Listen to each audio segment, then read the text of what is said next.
Gravar. Ok, galera. Então, o título da aula da gente é... Vamos agora para traumatismo crânioencefálico, tá? Então, traumatismo crânioencefálico, pessoal, é a principal causa de morte no adulto jovem, certo? Então, assim, eu trabalho no Mãe, IJF. tá arrumado. Tá ouvindo? Alô? Desculpa, foi mal. Boa. Tudo bem, querida. Então, lá no IJF, o que é que a gente vê? A gente vê todo dia esse tipo de coisa, né? A gente vê todo dia uma família chorando, né? O cruento no corredor e sempre a morte ela tá ali, né? E assim, tendo acontecido de forma súbita, né? Por um trauma. Então, e geralmente, pessoal, tem uma coisa envolvida aí. Geralmente tem o álcool envolvido. Vocês estão me ouvindo bem? Estão me ouvindo bem? Sim, Sim, Ok. professor. Então, geralmente tem o álcool Sim, envolvido sim. aí, certo? Então, nesse sentido, a gente tem que tomar muito cuidado, pessoal, porque o álcool, ele é responsável por atropelamento, por capotamento de carro, por briga, por morte, por tudo. Então, tomar cuidado, né? Não se deixar levar pela loucura do momento, né? E aí, pessoal, falou em trauma, falou em quem? Falou em trauma, falou em tomografia. Ela é a rainha, pessoal, porque ela é rápida, ela consegue ver muito bem sangue fora do vaso, o sangue fica branco, estourado, consegue ver muito bem fratura, consegue ver ossinhos que estão distantes ali, para você fragmentar aquilo ali, colocar tudo, o cirurgião, tanto o neurocirurgião, como se for uma coisa de osso mesmo, de músculo esquelético, o ortopedista consegue entender qual é o pino que ele vai usar. Então, a tomografia é o cara para trauma, certo? Mas, né, apesar dela ser a casca de bala, é isso, casca de bala. Apesar dela ser casca de bala, ela tem o seu problema, né, galera? Ela tem radiação, tá? E aí, por conta disso, a gente tem que ter uma certa parcimônia na hora de solicitar esse exame. Então, a gente tem que sempre avisar os pais, quando chega uma criança, um bebê, alguém mais jovem, né? Porque o risco é maior quanto mais jovem você é, da exposição excessiva à radiação, de que se você pode acompanhar clinicamente esse paciente, se você se sente seguro de acompanhar, não há necessidade de fazer uma tomografia. Mas isso demanda um gasto energético, né? Porque você tem que conversar com a família, explicar, olha, existe trabalho mostrando que a radiação em excesso pode causar câncer de todas as formas, de todas as naturezas, tanto neurológico como também hematológico, né? E já que seu filho está bem, vamos acompanhar ele aqui, ele fica em observação por 6 horas, né? É a melhor opção, pessoal. Então, existem vários trabalhos mostrando, né? O trabalho australiano, que foi muito avaliado, ele avaliou 11 milhões de pessoas, pessoal. E é verdade esse bilhete, né? A radiação por si só, né?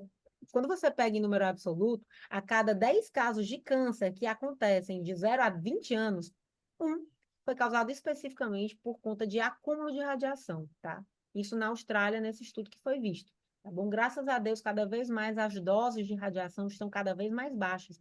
E quando você pensa num trauma, se precisa de tomografia, tem que fazer a tomografia, porque senão você morre. Vai morrer com hematoma epidural, porque, não estou com medo da radiação. Não, galera, você não pode fazer isso. Se a clínica exige tomografia, vai ser feita a tomografia, tá?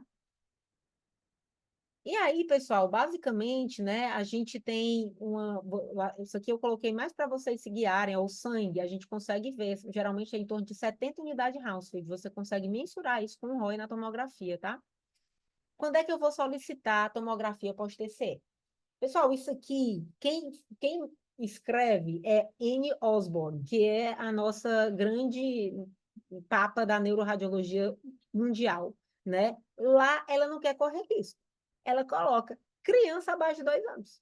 Então, criança abaixo de 2 anos, ela diz tem que fazer. Olha só, aqui é diferente, viu, pessoal? A gente não faz, não. A gente espera, tenta fazer o jogo de cintura por conta da radiação. Além disso, idosos, né? Alguns livros falam maior de 60, outros maior de 65. Se o Glasgow tiver menor que 15, um desmaio pós-trauma que é maior do que 5 minutos, vômitos, Se você vai palpar aqui o crânio da pessoa e você tem um afundamento, então claramente vai ter um hematoma. E, pessoal, isso é importantíssimo. Impossibilidade de acompanhamento clínico. Então, eu estou diante de um paciente que está bêbado. Só por ele estar bêbado, ele vai ganhar uma tomografia. Eu estou diante de um bebê, que aí já é 11 horas da noite e ele está com sono. Ele vai dormir, ele não vai ficar acordado. Ele também vai ganhar uma tomografia. Então, se você não é capaz de avaliar clinicamente o paciente durante as próximas horas, você vai dar uma tomografia para ele, tá? É o mais seguro a ser feito. E aí, lembrando das janelas, né? Então, a gente tem que avaliar, assim como qualquer tomografia, a gente tem que avaliar todas as janelas, avaliação na parte mole, principalmente para ver hematoma subgaleal, né? Que é aquele do galo, a gente vê aqui na parte mole. Parênquima, a gente vai ver as doenças do parênquima. Ossos, né? A gente vai ver as fraturas. E esse daqui é a janela do pulmão, ou janela de gás, certo? Se tiver pneumocrânio, eu vou ver muito bem aqui. Muito embora o pneumocrânio eu já consiga ver na janela de parênquima, tá? Mas se gerar dúvida, você vem aqui para a janela de ar. Olha só que fantástica a tomografia, pessoal. Você consegue fazer reconstrução, você consegue ver traço de fratura, ó. Então, assim, isso aqui é uma reconstrução 3D. Isso aqui a gente faz de todo mundo. Não precisa pedir na tomografia, não, viu? Não precisa pedir. Você faz a tomografia, já tem material suficiente para fazer isso aqui em qualquer software de Pax, tá certo? Então, aqui você tem traço de fratura. Seja bem-vinda, Geórgia. Então, afundamento, tá certo? Tudo isso a tomografia vê. Olha só, um afundamento aqui, um osso, né? Como estava afundado. Isso aqui é um pneumocrânio, tá vendo? Um foquinho de gás. Mas às vezes ele é muito maciço. Isso aqui é tudo gás, pessoal. Uma pancada, né? Que fez uma comunicação, rasgou a pele, rasgou a plano superficial, subcutâneo, rasgou, fez fratura e o ar do meio ambiente entrou e está dentro do crânio. Isso daqui denota um pior prognóstico, no sentido de que existe uma chance de contaminação maior. Né? Você vai ter que dar um antibiótico maior, de mais amplo espectro, para evitar uma meningite, por exemplo. Então, é importante você ver se tem pneumocrânio. Agora, vamos para os hematomas, tá? Graças a Deus, a principal alteração que a gente tem quando tem alteração de trauma é o hematoma subgaleal, que é aqui em cima, pessoal. Ele fica abaixo da galha, mas em cima aqui da calota. Então, você tem uma coisa que está fora do crânio, não tem problema, isso aqui é só feio. Alguém já viu uma pessoa com galo? É muito feio. Você olha assim, nossa, tá um chifre aqui na pessoa. Então, graças a Deus, não é nada interno, tá? Outra situação aqui que a gente também vê comumente, né? Aí é fratura de osso. Então, você tem uma fratura que fez o pneumocrânio. Eu já mostrei para vocês o pneumocrânio naquela imagem, mas observe que aqui, ó, existe essa predominância de ar nessa região frontal, fazendo uma imagem que lembra o Monte Fuji, o Monte Fuji. Então, esse é o sinal do Monte Fuji. Quando essa espessura de ar ela é maior do que 5 milímetros, isso pode ser um sinal de hipertensão intracraniana e talvez eu tenha que drenar. Eu vou dizer que é muito difícil a gente ter que drenar, é muito difícil, mas às vezes você tem. Isso aqui, trauma, ó, pneumocrânio, certo? Isso aqui é o seu frontal, tá? Isso aqui tá normal. Aqui, ó, hematoma subgaleal, tá vendo? Outra coisa, hematoma subgaleal, fratura com afundamento. Eu não estou nem na janela óssea, mas eu já sei que fraturou, está desalinhado. E aqui, pessoal, tem sangue dentro do parênquima. Sangue dentro do parênquima a gente chama de contusão pulmonar. Contusão, tá?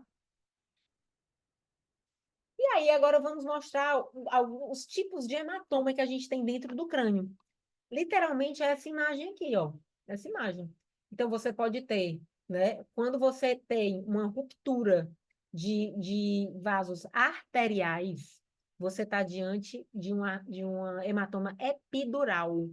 Epidural. O hematoma epidural, a artéria pulsa, pessoal. Pulsa com força.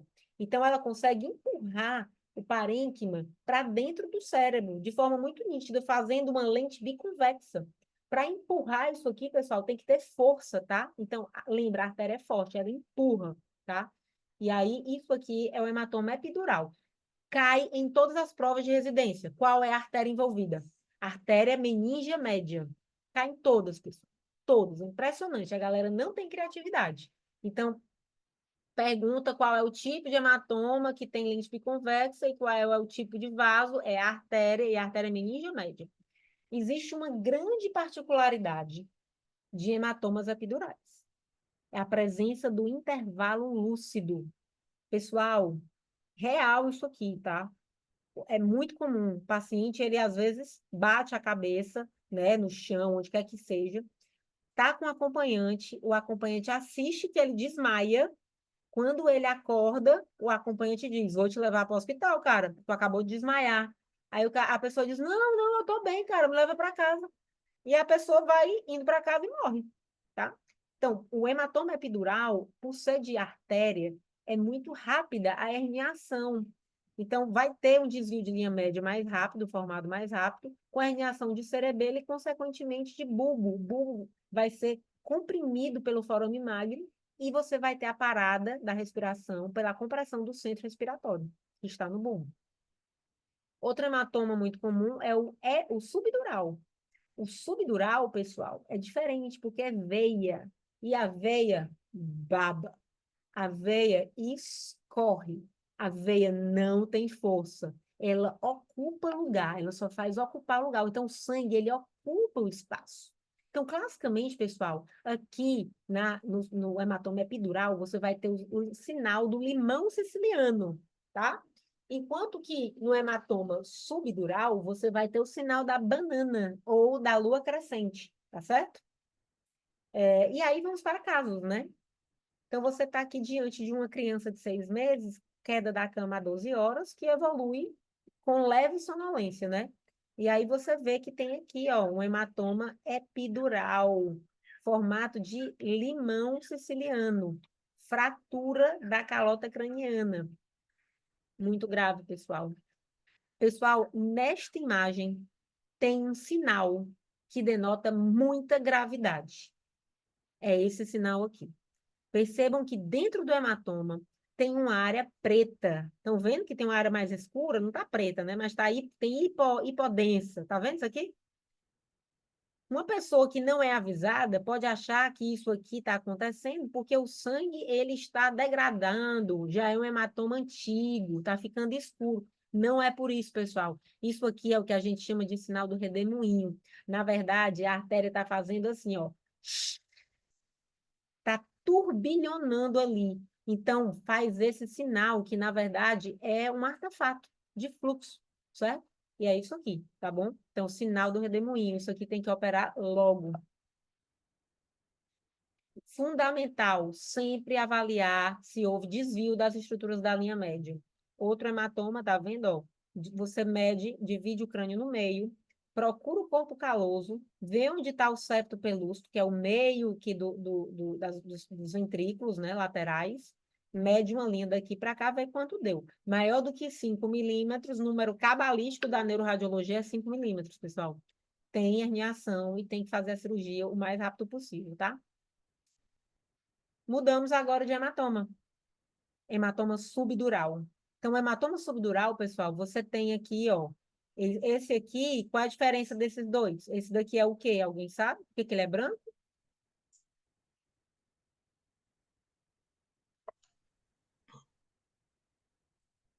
Porque é Porque o mais sangue Porque é está agudo. mais. recente. Exatamente, porque ele é recente. Muito obrigada, galera. Esse aqui é recente. Esse daqui é crônico, tá? Só para vocês lembrarem que o hematoma crônico, muitas vezes, com o evoluir dele, pode ser uma causa para demência reversível, tá? Então, por isso que, assim, a Anne Osborne, ela fala que faz tomografia de crânio para todas as crianças abaixo de 2 anos e para todos os idosos. Cá entre nós, pessoal, criança eu acho que está demais, não deve ser, porque a gente vê, às vezes, criança uma bate na cabeça da outra e vai fazer tomografia. Mas idoso, pessoal, é bom fazer mesmo, viu? Porque a gente vê, às vezes, o paciente nem lembra que bateu a cabeça, ele tem um subdural, tá? Essas veias corticais que ficam em cima, elas são muito frágeis. Às vezes a gente vai procurar, fica que a pessoa bateu a porta do carro na cabeça, tá? Então, assim, tem que fazer mesmo, tá? chegamos numa doença de notificação para saúde pública, tá? Vocês têm que notificar isso aqui e chamar o conselho tutelar. Pensou nessa doença, pensou no conselho tutelar. Pessoal, é o shaking baby. O que é o shaking baby, pessoal? É a criança que está chorando e o familiar, quem está cuidando, vai lá e para de chorar, menino, para de chorar. E balança o menino todinho. E aí, galera, o que é que faz? Olha só, hematoma subdural bilateral. Faz isso aqui, é contusão intraparenquimatosa. Contusão é a mesma coisa que hematoma, tá? Então, contusão intraparenquimatosa na região frontal, região temporal, tá certo? Aqui, o que é isso? Hemorragia subaracnoide, HSA, tá certo? E aí, galera, lembra que quando você bate, você tem a lesão do golpe e do contragolpe, tá? Então, olha só, golpe contra golpe.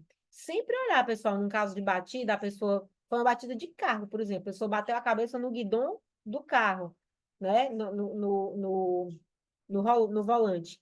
Bate aqui, olha também atrás, porque o cérebro ele bate na calota na frente e bate atrás. Faz uma lesão de golpe contra golpe, tá certo? Pessoal, isso aqui acontece a rodo, né? Então, assim, a gente tem que sempre ficar muito atento a isso, pessoal.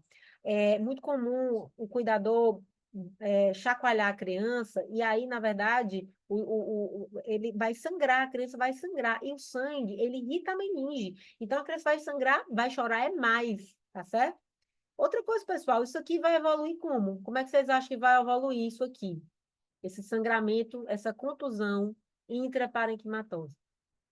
Isso aqui, pessoal, vai evoluir com sequela gliótica. Esse paciente, pessoal, clinicamente, ele pode evoluir com frontalização. Olha só. Então, assim, olha como o problema é muito grande. Porque aqui, essa criança, ela pode ser desprovida de julgamento crítico. Então, assim, e quem sabe, quem não está balançando já não foi vítima de shaking baby, né?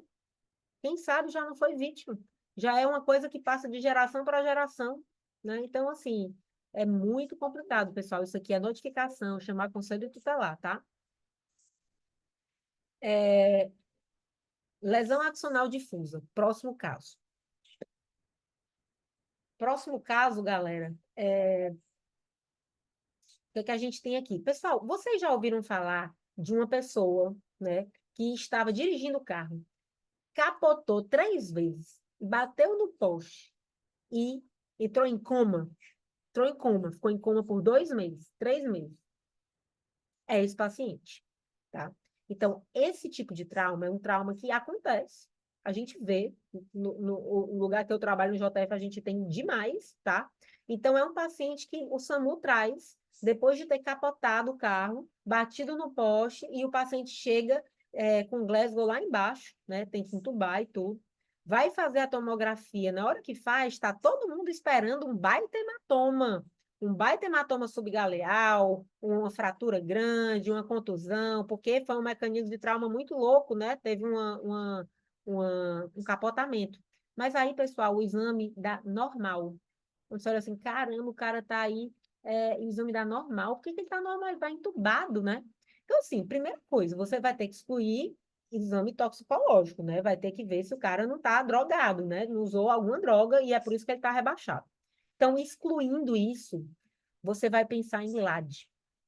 LAD é uma lesão que ele é microscópica, é dano dentro do axônio, é o axônio partido, tá bom? Olha só, isso aqui você vai ter que deixar tempo a tempo o corpo regenerar. Esse paciente, ele vai para a UTI e ele vai, literalmente, você vai dar tempo para o corpo regenerar o que foi lesado. É um diagnóstico de exclusão. Geralmente, o exame dá normal. Porém, essa é a única situação dentro de trauma que a ressonância supera a tomografia. Quando você faz a ressonância magnética, não é em todos os casos, tá? Em alguns casos, poucos, a minoria, você conseguiria ver a sequência SWI, que eu coloquei aqui para vocês não esquecerem, esses foquinhos de marcado hipossinal, tá? Que aí sugerem hemosiderina, tá bom? Então, é o que a gente pode ver na ressonância e algumas vezes, raríssimas vezes, a gente vê na tomografia focos de sangue um pouquinho maiores agrupados, certo? Os locais mais comuns, pessoal, desses focos de sangue são aqui, ó, junto ao corpo caloso, no tronco, e algumas vezes na transição córtico-subcortical, aqui próximo da calota craniana, mas na lateral, tá? Então, aqui você vê o paciente que tem várias lesões aqui, tá? Isso aqui é um caso extremo, isso aqui certamente não tem só LAD. O LAD seria esses foquinhos pequenos, esse foco preto maior é sangramento mesmo, né? Sangramento que a gente vê tranquilamente na tomografia. Isso aqui é uma ressonância sequência SWI, tá bom? Mas esses focos menores pretinhos é que seriam o LAD, tá? Contusão, a contusão por si só, contusão córtico-subcortical. Eu já mostrei a contusão lá no Shaking Baby. Mas vamos dizer que a pessoa leva uma paulada na cabeça. Ela leva a paulada na cabeça, além de ter a fratura do osso frontal, ela tem sangue no parênquima. Então, é isso aqui, contusão córtico-subcortical, na região frontal, né? A gente está vendo aqui, tá? Outro tipo de sangramento do trauma, HSA. Então, o HSA do trauma é este daqui, onde você tem no líquor, né, desenhando o líquor, sangue, perto da região de calota craniana, né, próximo da região córtico-subcortical, perto do crânio, certo? Isso aqui é local de trauma. Quando você vê sangue só nas cisternas, tomografia sem contraste, você vai pensar em ruptura de aneurisma, não é o caso. Então, aqui é trauma, aqui é aneurisma. Lembrar também, pessoal, das herniações, tá? Então, no contexto de trauma, o que é herniação? O que é? Hérnia é quando você tem um tecido que não deveria estar ali, ele vem de outra parte do seu corpo, mas por algum motivo ele foi bater ali. Então, herniou. Então, a hérnia gástrica, o estômago não é para estar dentro do tórax. Então, tá errado. Né? Hérnia inguinal, não é para ter nada ali passando no ligamento inguinal. O que é isso aqui, ó? Imagina que a pessoa teve um trauma, uma fratura e saiu encéfalo para fora do crânio. Isso aqui é uma herniação transcalvária. Então, é uma coisa muito grave. Tem encéfalo saindo pelo local de fratura, né? Uma herniação do giro do cíngulo, que era para estar no meio, ele vai para um lado. Ou uncus, que em vez de ficar aqui, ele desce, né? A herniação mais comum é a herniação do cerebelo, tá? Da tonsila cerebelar, dessa região mais inferior do cerebelo para baixo, tá certo? E aí eu até peguei aqui uma foto, ó. Isso aqui é a herniação da tonsila, certo? Ao nível do forame magno, você vê que além da medula, você tem cerebelo que está descendo pelo forame magno. Então, isso aqui o paciente morreu, ó. O paciente morreu. Herniação de tonsila, né, causando parada respiratória, né? Compressão do bulbo, o centro respiratório parou, certo? Galerinha, e era isso. Professora, Diga, querida. só uma dúvida rapidinho. A senhora poderia voltar no slide do HSA, Sim, claro. que deu uma travadinha que a senhora estava falando, que HSA do trauma é o sangramento é perto da região da calota craniana, né? E o Exatamente. só na cisterna seria. Seria ruptura de aneurisma. Eu, Ah, eu, pronto. na aula lá de morte, olha só, a aula de morte súbita tá aqui, tá vendo? Ó, que é a ruptura de aneurisma. E a aula de agora é o TCE, né? Então, as duas aulas na Sim, mesma sim. imagem aqui, tá? Então, quando você tem a região, né, da cisterna ocupada por sangue, você vai ter essa imagem bem branca, quase como se estivesse desenhando o polígono de Willis. Mas, pessoal, esse sangue não está dentro do polígono de Willis. É porque os aneurismas, as principais localizações são nas artérias dos polígonos de Willis. Então, na hora que sangra, ocupa essa região da cisterna, próxima ao polígono de Willis, certo? Mas esse sangue que a gente está vendo branco não é o que está dentro da polígono. O sangue que está dentro do polígono está da cor normal, escuro, tá? Beleza? Beleza, muito obrigada. Obrigada a você, queridíssima. Pois é, galerinha. Vocês ficaram com alguma dúvida aqui? Professora, a diferença nos termos contusão e concussão. Contusão é o achado E a conclusão é, Adorei tipo, que você trauma? perguntou, querida. É a Beatriz que está perguntando, é? Taiane. Taiane, querida, na verdade, você matou a pau. Contusão é o achado do sangue. É o sangue propriamente dito. Contusão está aqui, ó. Vou pegar aqui para você. Contusão, ó. Contusão é você ver o sangue dentro do parênquima, certo?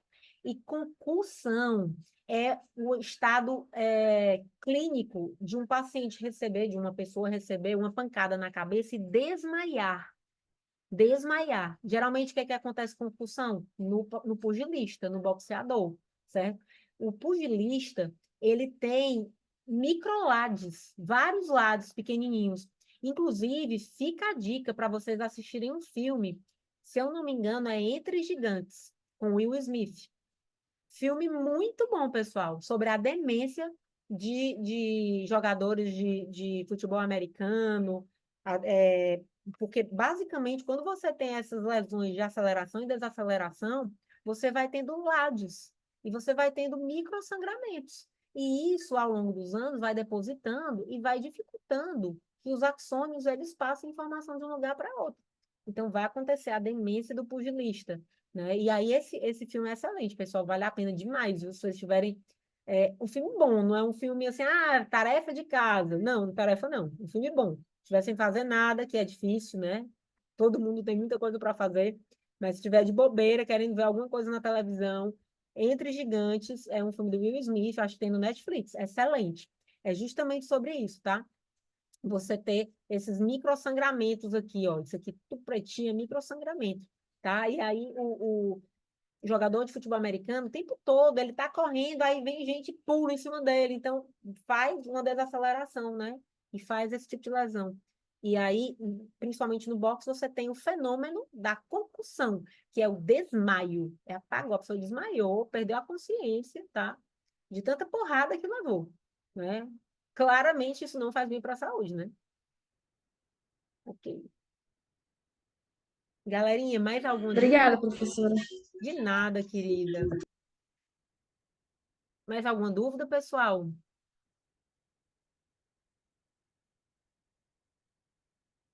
Não, professora. Pessoal, muito Professora, obrigado, obrigada, foi ótimo. viu? Muito obrigada mesmo.